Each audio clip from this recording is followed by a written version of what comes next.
Hello everybody, this is Fernando for the latest Urban Legends video.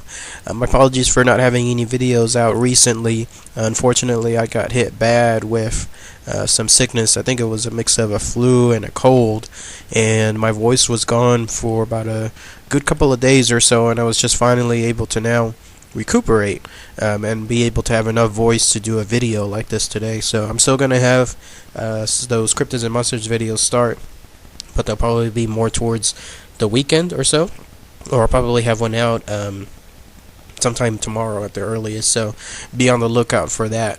So anyways, please keep your suggestions coming. I'll definitely have them going, and if push comes to shove and I'm out for the weekend, then the earliest time that I'll have it is definitely next week, and I'll get those rushed to y'all. So in any case, the reason I wanted to do this Urban Legends video is because I came across this topic the other day on Facebook.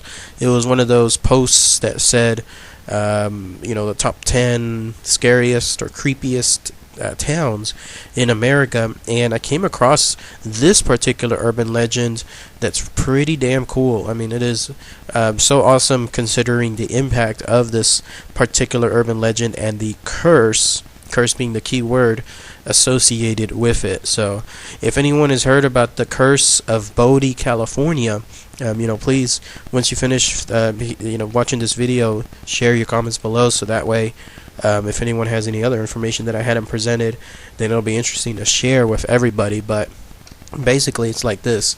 The Curse of Bodie, California is that anyone who goes to this particular town that you see pictured here and visits the town and it picks up an actual object. It could be anything. It could be let's say a trinket that you'll find lying on the street. It could be something from a windowsill that was left over from the olden days. It could be anything. Maybe even a tile of some sort, a piece of wood, a piece of rock, whatever, a stone that's tied to the wall, anything like that. If you take it as a souvenir of your own from the town, then bad luck will follow you throughout the days that you continue to have that artifact with you. And I'll go into more detail on that later on. But yeah, once I read that, that's the hook, and it got me very interested to talk about this and share with everybody the information related to Bodie, California, and the curse surrounding it. So a brief history though on Bodie, California, and how it came about to be. I looked this up on several websites. It's a pretty fascinating history. In essence, Bodie, California was one of those quick boom towns associated with the gold mining rush. It actually started sometime in the mid to late 1800s, and sure enough, people that discovered gold in and around California discovered somewhere around this particular part of California, and the city was named after a gentleman named W.S. Bodie, who apparently arrived there with 3 other prospectors, and they found gold. And once they found gold, word spread around, and just like that, almost on an overnight status, there was a town born, and the town grew to be very big. By the way, the Bodie, the way it's spelled now, is actually apparently a misspelling, because the gentleman who found it, his last name is Bodie, but it's spelled B-O-D-E-Y, and the town is now called, of course, B-O-D-I-E, and this is misinterpreted to a misspelling by whoever created the town's sign. Apparently they were had some form of illiterate status, and so they weren't able to spell it correctly, and it just stayed from there. So once the gold was discovered and the town grew, it grew at a very, very fast pace. To give you an idea, the town went from a couple of dozen people to, by about 1879, which is probably around maybe 20 years or so after the first gold was discovered. So it went from a couple of dozen people to around a population of 5,000 to 7,000. Not only that, but there was at its peak about 2,000 of such buildings. Now, these are the remaining buildings that are around that area, but imagine 2,000 of these buildings in and around this town, and you can see that it was definitely a metropolis of sorts. And there was not only these buildings, but there was a multitude of other particular locations. There were, I think I remember reading, there was something like 60, 68, 69 different bars just within one stretch of a mile long within the center of the city there. I believe that's a record of some sort, because even Austin, Texas, where I'm at right now, it's famous for its 6th Street. I don't even think they have 69 bars within 6th Street on there. So here you have a location where it's proliferate when it comes to having so many bars. And then, of course, with anything involving bars, there's the usual seedy stuff associated with bars. And again, all of this came as a natural side effect of having a gold rush. When you have a type of gold rush, you have people that are looking for quick get-rich type of luck, and usually these kind of people, they're the ones that frequent bars, they're the ones that gamble, they're the ones that tend to have prostitution on their minds, and all this stuff created a very seedy atmosphere. I mean, when you think of the wild, wild west, and the lawlessness associated with it, Bodie, California was a perfect example of it. And there was a lot of deaths apparently during that time period at its peak, and with it, a lot of success too, because the gold was still running rich out of the mines. And just to give you an idea, there was 9 mines, large mines associated just within that small area, and they were producing a total value of about $34 million. I don't know though if that was that time, like in the mid 1800s, or if it was our time, $34 million worth. If it was that time, that's a huge, huge amount. So one can see why this town essentially grew overnight on there. But just like that, Bodie, California disappeared, and the main reason for it is just like any other particular town associated with gold. Once the gold dried up, then that was it. People moved just as quickly. And with it, probably the first things that went were the major establishments associated with gold. Like there was a Wells Fargo bank apparently in that town. And with no more gold to actually work with, that bank probably left first. And that meant that anything surrounding it that could feed off of the sale and the purchase of gold went with it. So all the bars eventually started closing, all the other locations, probably grocery stores, stuff associated like gasoline for cars, not gasoline, but anything related to the automobile at that time probably went as well. Anything related to food and livestock next went, and it just spiraled from down there, and it went pretty quick. So at its peak again in 1879, it had a huge population, but by around 1910, so about a good 30 years later, it was down to only a couple of hundred people. And then finally, in 1913, the main mine that was there closed forever. And then by 1917, the last remnant of any kind of civilization, the railroad that brought so much supplies and in turn sent so much supplies, was officially abandoned. So that was it. So the town itself dried up, and people left as quickly as possible, which left it in its current state, which you are seeing of pictures here. And the reason why this is fascinating is because apparently it was left with a very particular status. This is a status where it's called quote-unquote active decay, and what it means is that literally the town is left untouched, as is, preserved in history to be decaying on its own, but in a way that it's considered a National Historic Landmark, so the government will neither prevent its decay nor accelerate it. It'll just be as is. So there's no further development happening in Bodie. There's nothing to prevent the decay on there. It's just as is, and this is proven to be a very popular destination. Apparently almost 250,000 people visit Bodie each year because of its active decay status, because when you go there, it's fascinating. I mean, you see a town frozen in time. You see, like these pictures here, you'll see cars that are still left as is. You'll see a gymnasium left as is. You'll see bars left as is. It's like traveling back in time a good number of years and being able to visit that time period as it was back then. Very cool stuff. So now with regards to the curse of Bodie, California, and why I picked this particular subject for the urban legend. The reason is the curse goes as follows, and I'll read it word for word on here. It has to do actually with the type of people, again, that came to Bodie, as I was talking about earlier. These people that were in the get-rich program, that were frequent on gambling, frequent on prostitution, frequent on lawlessness.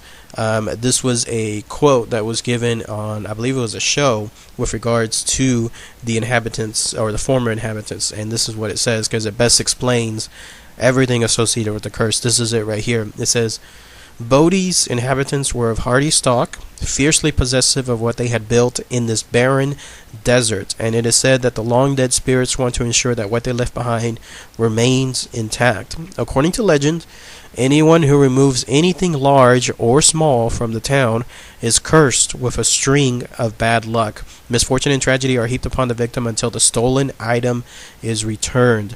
And some claim that the ghosts of Bodie patrol the crumbling ruins to guard against thieves. How cool is that? I mean, the idea that, almost like my one of my best cryptids and monsters videos out there, the Genius Loki, which, by the way, if you haven't seen it, look it up. Please, it's well worth the time. It's one of the most fascinating ones I came across.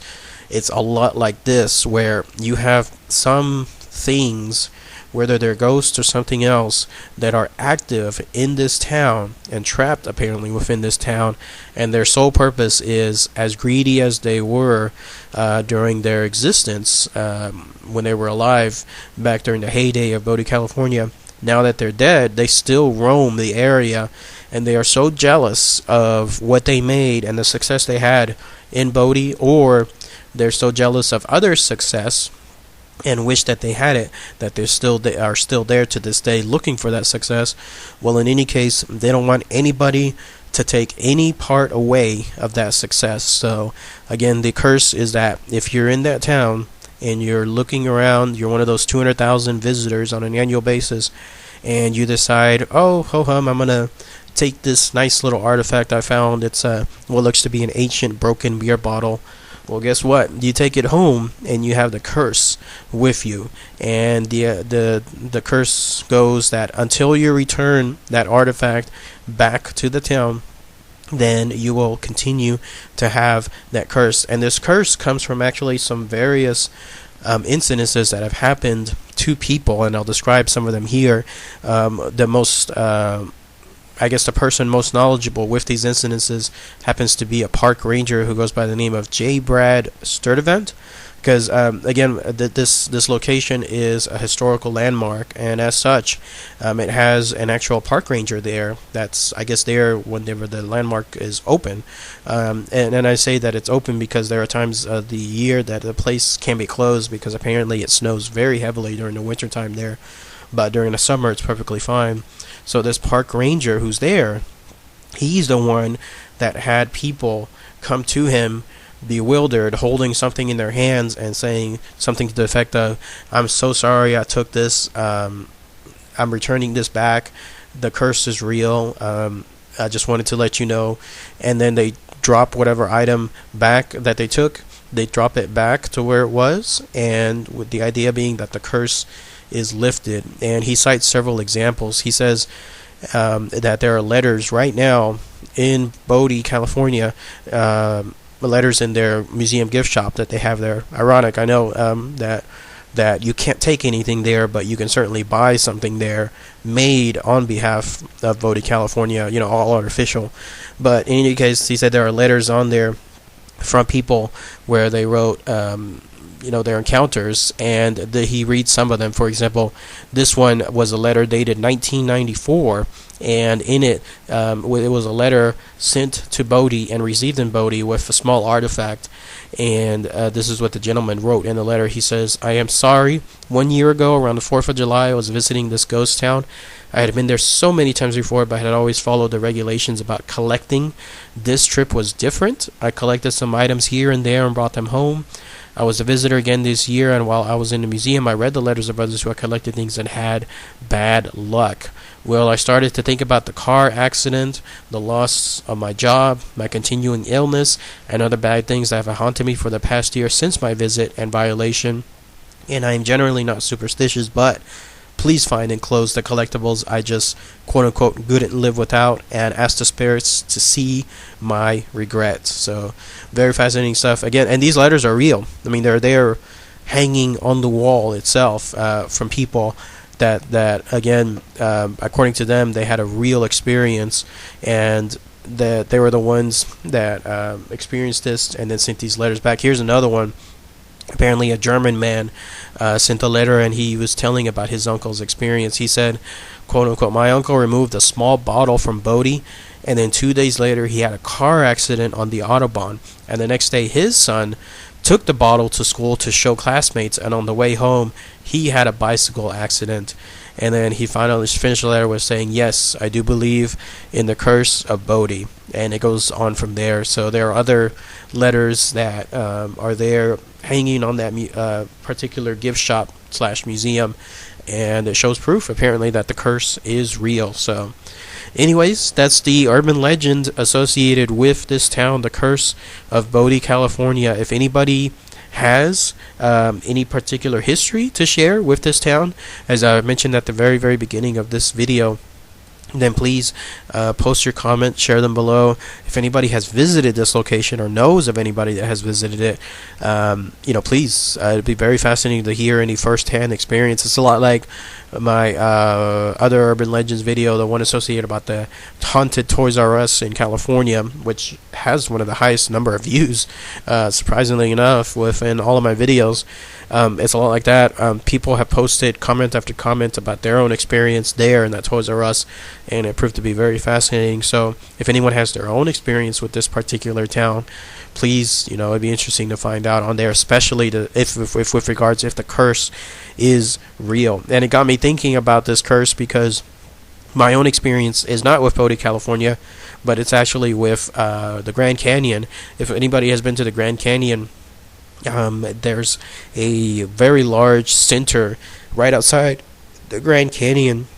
It's like a museum / gift shop of some sort, and part of it outside you can walk around and it'll showcase replicas of like teepees and the type of houses made out of clay, made out of stone, that the Indians used to live there and around that area.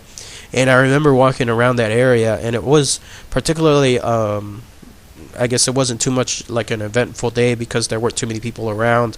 And I remember like looking around, and all of a sudden it just crossed my mind, because there was a lot of stones in and around the area there. I mean, we're talking miles and miles of stones. And so it just suddenly hit me, and I thought to myself, why don't I just take one of these stones home just as an artifact? I mean, just completely random. Thought nothing of it before, thought nothing of it after. I just thought, I'm going to take a memento. And so I just grabbed the nearest stone when I thought that, right next to my foot, and I put it in my camera bag, and then that was it. And so it got me thinking about that curse, with the Curse of Bodie, California, because I haven't had any bad luck, by the way, so that's why I don't think I've been affected on there. But it got me thinking, what if it was? Like, what if there was something associated with that Grand Canyon and the Indian Territory there? Because again, the stone that I took, it was just any random stone located in the field, probably like 200 feet away from the center. So in other words, it was out in the middle of nowhere. I was nowhere near any of the artifacts, nowhere near any of the replicas. I just grabbed whatever stone was lying on the ground, no different than if you were walking outside right now and just grabbing a stone out in the field. And I took it home, but it got me thinking, what if there was a curse associated with it? And so I'll have to keep an eye out for that. So if anyone has done anything like that in the past too, just taking little mementos home, not illegal, of course, not anything associated with like actual locations and important locations, but just knickknacks type stuff, then please post it below. Interesting to find out from everybody. So, all right, thanks again, everybody. Take care. Bye.